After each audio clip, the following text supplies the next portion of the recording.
Good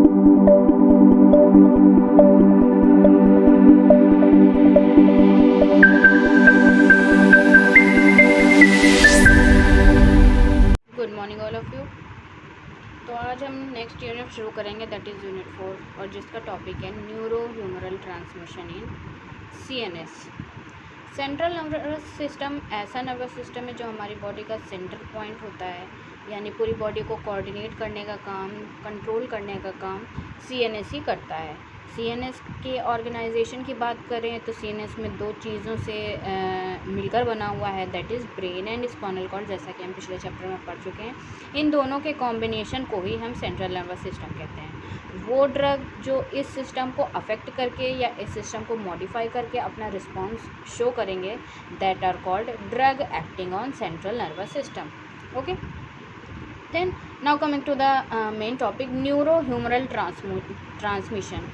इस word को दो वर्ड में डिवाइड किया गया है, दैट इज़ ऐसा ट्रांसमिशन जो न्यूरॉन्स या हार्मोन्स की वजह से या इन दोनों के इम्पोर्टेंस को कोलिब्रेट करके किया जा रहा है, that is neuro humoral transmission. यानी न्यूरो ट्रांसमिशन का ट्रांसमिशन कहलाता है न्यूरो ह्यूमरल ट्रांसमिशन। ऐसे केमिकल या सब्सटेंस जो नर्व में प्रेजेंट होते हैं और किसी भी सिग्नल को एक नर्व से उसी नर्व में या एक नर्व से दूसरे नर्व में कंडक्ट करने का काम करते हैं, those are called neuro transmitter. Okay, जितने भी ड्रग हैं वो अपना एक्शन CNS के आयन चैनल को इफ़ेक्ट करके देते हैं। आयन चैनल मीन्स ऐसा चैनल जो सेल की ट्रांसमेम्ब्रेन में पाया जाएगा और किसी भी आयन को एक्स्ट्रा सेलुलर से intra cellular as well as intra cellular से एक्स्ट्रा सेलुलर मूव करने में हेल्प करेगा। ऐसा पाथवे को कहते हैं हम चैनल।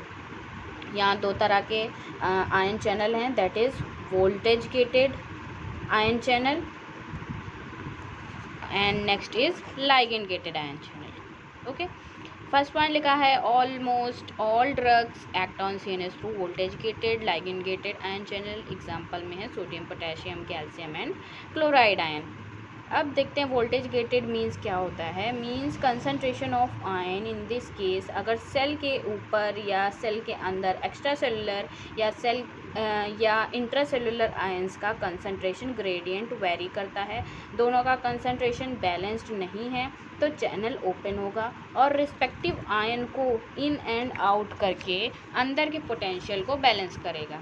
लाइगेंड गेटेड में क्या होता है, ऐसे आयन चैनल जो अपने ऊपर के रिस्पेक्टिव साइट पे किसी ड्रग को मॉलिक्यूल के बाइंड होने की वजह से या सिग्नल मॉलिक्यूल की वजह से ओपन होता है। ओके, सेंट्रल नर्वस सिस्टम में आयंस के इन एंड आउट होने के दो बेसिक रिस्पॉन्स हैं, that is excitatory and inhibitory responses. मतलब किसी आयन के आने की वजह से पोस्ट साइनेप्टिक मेम्ब्रेन का एक्शन पोटेंशियल डीपोलराइजेशन कॉज करता है तो वहाँ एक्साइटेटरी रिस्पॉन्स मिलेगा, और अगर क्लोराइड चैनल को ओपन करते हैं, नेगेटिव चार्ज आता है तो हाइपरपोलराइजेशन कॉज होगा, वहाँ इनहिबिटरी रिस्पॉन्स मिलेगा।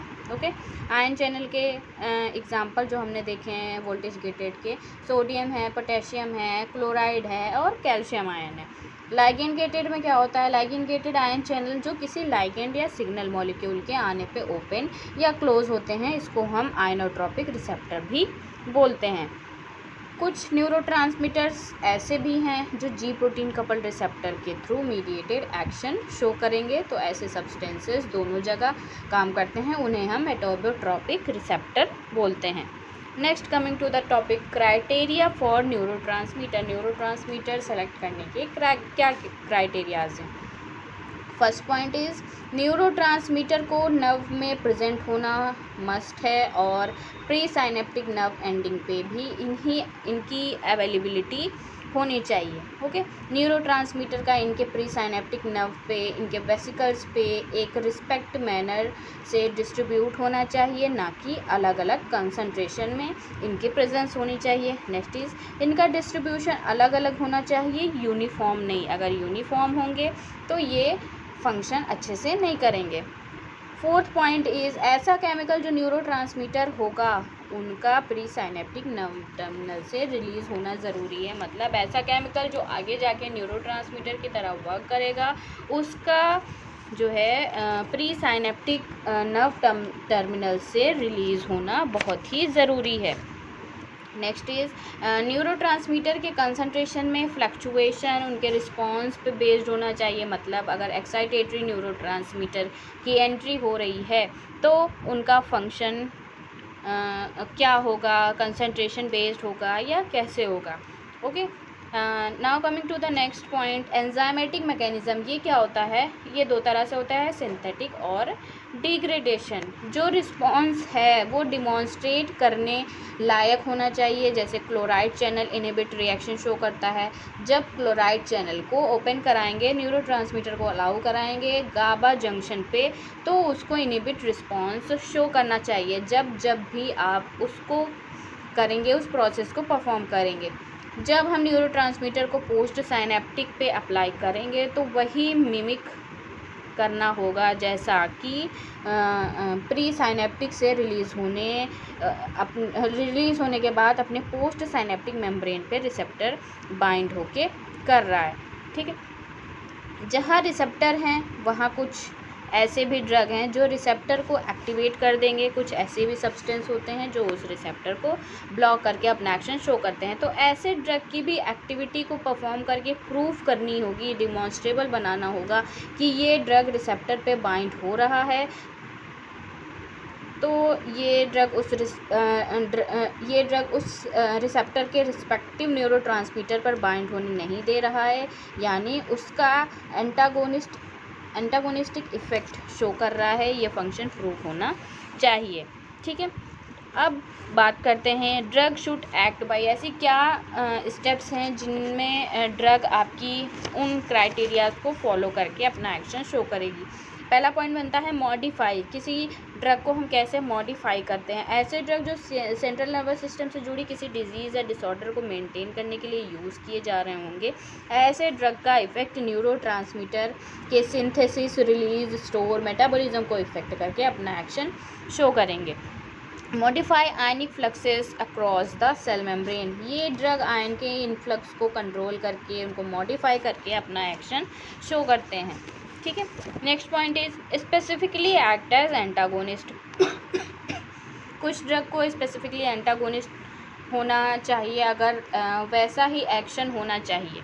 ठीक है, एक्ट एज न्यूरोट्रांसमीटर। ऐसे सब्सटेंस जो न्यूरॉन्स को यूज़ करके ट्रांसमिशन को, रिलीज़ को मॉड्यूलेट करें, कंट्रोल करें, उसे हम मॉड्यूलेटर बोलते हैं।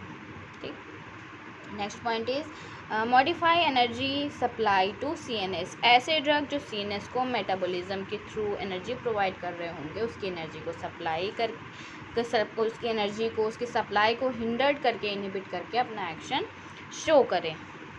अब आते हैं हम टाइप्स ऑफ न्यूरोट्रांसमीटर पे कितनी तरह के होते हैं। ये मेनली 3 तरह के हैं, एक्साइटेटरी, इनहिबिटरी और अदर्स में मिक्स्ड न्यूरोट्रांसमीटर आते हैं। अगर बात करते हैं नेचर की, तो न्यूरोट्रांसमीटर को एक्साइटेटरी और इनहिबिटरी 2 टाइप में क्लासीफाई किया गया है, उसकी अदर कैटेगरी भी है। तो पहले पढ़ते हैं हम एक्साइटेटरी। एक्साइटेटरी मतलब ऐसा न्यूरोट्रांसमीटर जो कि अपने रिस्पेक्टिव पोस्ट साइनेप्टिक रिसेप्टर पे बाइंड होंगे, और बाइंड होने की वजह से उनके मेम्ब्रेन की परमिएबिलिटी ऐसे आयंस के लिए बढ़ जाएगी जो पॉजिटिव चार्ज वाले होंगे, यानी कैटायंस के लिए होंगे। This is called excitatory post synaptic nerve impulse, इसको हम EPSP भी बोलते हैं।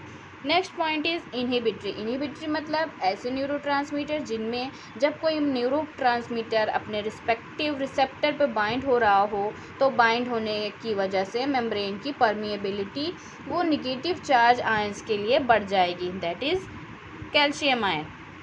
This is called inhibitory post synaptic nerve potential, इसको हम IPSP भी बोल सकते हैं। अब पढ़ते हैं सेंट्रल न्यूरोट्रांसमीटर के एग्जांपल्स। तो एक्साइटेटरी में क्या है कि ऐसा न्यूरोट्रांसमीटर है जो कैटायंस को मूव करने की एबिलिटी, उसकी परमिएबिलिटी को इंक्रीज़ करते हैं। एग्जांपल्स में जो हमने देखा है वो है ग्लूटामेट रिसेप्टर और एस्पार्टेट। सेकेंड पॉइंट इज जब ये रिसेप्टर पे बाइंड करते हैं तो चैनल को ओपन करते हैं और अलाउ करते हैं कि सोडियम आयन और पोटेशियम चार्ज आए तो पॉजिटिव होंगे तो वो एक्स्ट्रा टू इंट्रासेलुलर मूव करेंगे थ्रू NMDA रिसेप्टर। इनहिबिटरी में क्या है, ऐसे न्यूरोट्रांसमीटर जो अपने रिस्पेक्टिव रिसेप्टर पे बाइंड हो और बाइंड होने की वजह से जब चैनल ओपन हो तो उस चैनल से निगेटिव चार्ज आयन मूव करे। एग्जांपल में देख रहे हैं हम गाबा और ग्लाइसिन एग्जांपल दिया हुआ है इनहिबिटरी न्यूरोट्रांसमीटर का। अदर्स में क्या है, नॉरएड्रेनालिन है, dopamine, 5-HT antagonist, acetyl choline, histamine, adenosine and endocannabinoids, ये सारे आपके अदर्स या फिर मिक्स्ड न्यूरोट्रांसमीटर के एग्जांपल्स हैं। क्लासिफिकेशन में हम देखते हैं कि क्या है, अमीनो एसिड में ड्रग्स दी हुई हैं, GABA, glycine, beta alanine, glutamate और एस्पार्टेट, ये सारे अमीनो एसिड हैं। एसिटाइल कोलिन आपका कोलिनर्जिक ड्रग है, ये हम पहले भी पढ़ चुके हैं। दूसरा है नॉरएड्रेनालिन और डोपामिन, ये एड्रीनर्जिक ड्रग है, ये भी हम एड्रीनर्जिक और कोलिनर्जिक के क्लासिफिकेशन में ये तीनों ड्रग्स पढ़ चुके हैं। हिस्टामिन हिस्टामिनर्जिक कैटेगरी की ड्रग है। ट्रिप्टामिनर्जिक कैटेगरी की ड्रग है 5-हाइड्रोक्सी ट्रिप्टामिन। न्यूरोपेप्टाइड्स में आते हैं आपके endorphin, somatostatin, vasopressin and bradykinin. Now coming to the topic nerve potential, जिसमें हम EPSP और IPSP के बारे में अभी पढ़ चुके हैं। ये कुछ न्यूरो ट्रांसमीटर्स दिए हुए हैं इंपॉर्टेंट, इनकी इन ट्रांसमीटर्स की लोकेशन और मैकेनिज़्म, किस मैकेनिज़्म से ये अपनी एक्टिविटी शो करते हैं उसको फॉलो करते हुए, और इनका नेचर क्या होता है। तो यहाँ पे पूरी लिस्ट दी हुई है टेबल में, आप पढ़ लीजिएगा।